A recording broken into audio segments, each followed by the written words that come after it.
Welcome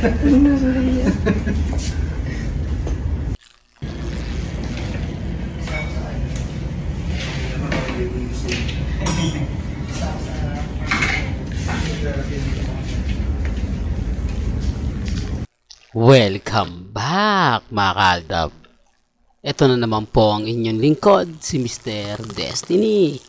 Well, pansin niyo po ba mga kaaldab na kung saan nga po si Alden Richards ang maririnig yung boses na may kasama at may kausap bukod po sa sinabi ni Raisa mga kaaldab.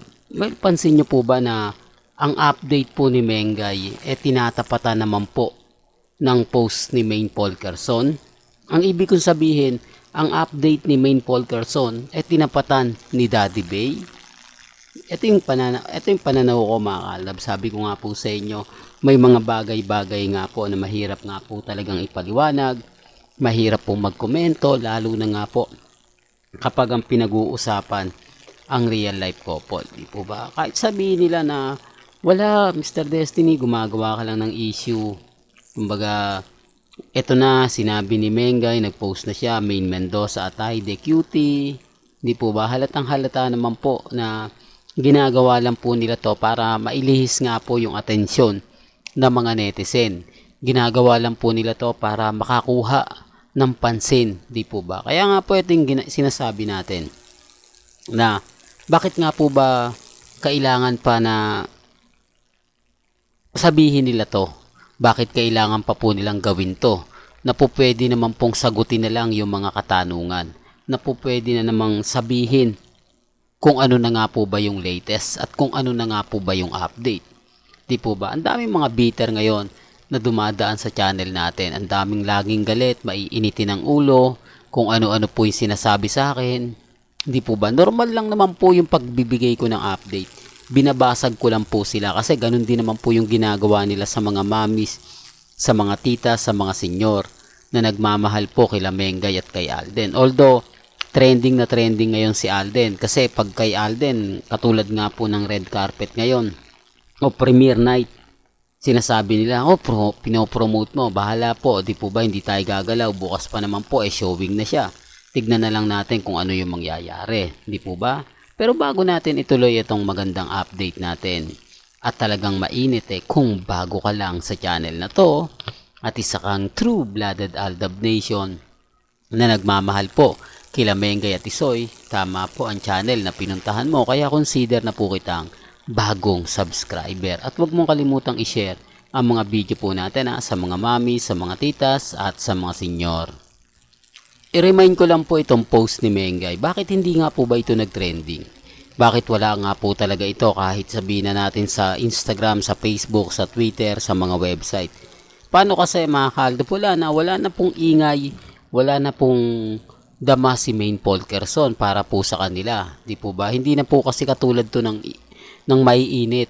Di po ba? Tapos ang E80 pinopromote talaga nila si Atasha Mulak. Di po ba? Pansin niyo po ba?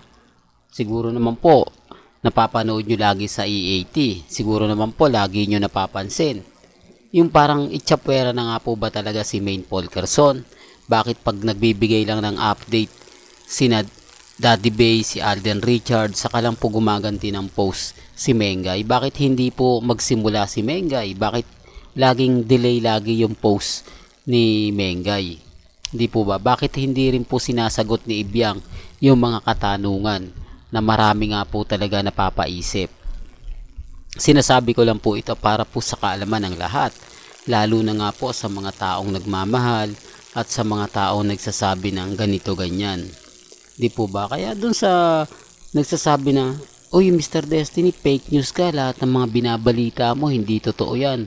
Di po ba? Affected sila kasi ako ramdam ko. Ako ang dami nating update. Kumbaga hindi lang natin binibigay lahat. Kasi sabi ko nga po sa inyo, antayin na lang natin kung ano yung magiging senaryo. Di po ba? Tapos dito pa po, di po ba sabi ko sa inyo, magpo-post si Daddy Bay. Ramdam po yan yung issue po kay Alden. Talagang gustong-gustong sagutin niya ni Daddy Bay. Kaya lang syempre, ayaw ni Alden Richards Sabi ko nga po sa inyo, si Alden Richards po yung tipo na hindi po talaga sumasagot sa mga bagay ng mga basher. Di po ba? At ang ganda po ng sinabi ni Alden Richards sa video po na inilabas ni Ogie Diaz. Di po ba? May update po sa YouTube channel ni Ogie Diaz na naandun nga po si Alden Richards. At napakaganda nga po ng sinasabi niya. Kaya nga po galit na galit si Christopher Min. Kaya nga po kung mapapansin nyo, talagang masabi natin na affected na affected. Hindi ko alam kung ano na naman sasabihin niya. Hindi ko alam kung paano na naman po yung mga papaliwanag niya. Remind ko lang po sa mga ina-update ko. Marami po talagang nagsasabi na si Mengay nandito sa Pilipinas. Si Mengay wala po talaga sa Amerika. Di po ba? Pero wala hindi natin pwedeng ipilit yun Kasi tignan nyo nga po raw yung kasuotan ni Mengay. Yung mga taga US na nga po yung nagsasabi o yung kamag-anak po nila sa US na sobrang lamig po doon. Pero bakit napakanipis ng suot ni Mengay? Bakit yung mga post ni Mengay kapansin-pansin naman po? Kaya nga po hindi nyo masisisi yung mga netizen Dahil kay Mengay naman po kasi yan galing. Kaya yung unang tanong, Amerika ba yan? Parang ang init naman yan kung ganyan yung suot mo. Parang hindi naman maganda yung mga nakikita at napapanood ninyo. Di po ba? Kaya hindi nyo masisisi. Di po ba? Kaya nga po sinasabi ko talagang wala naman po sa US Talagang naandito sa Pilipinas. Malay nyo, di po ba? Na yung kaharap po natin si Alden Richards at si Maine Polkerson ang kumukuha ng video o yung mga nagsasalita dyan sa video. Di po ba? O sabihin na natin na 101%. Ang dami na naman nito magre-react. At least ako, kahit papano, hindi tayo namimilit. May mga pasaring po tayo, pero yung iba napapaisip lang. Sabi ko nga dito sa channel ni Mr. Destiny, kung gusto nyo lang po ng update, kung gusto nyo lang po ng latest, lagi lang po kayong tututok.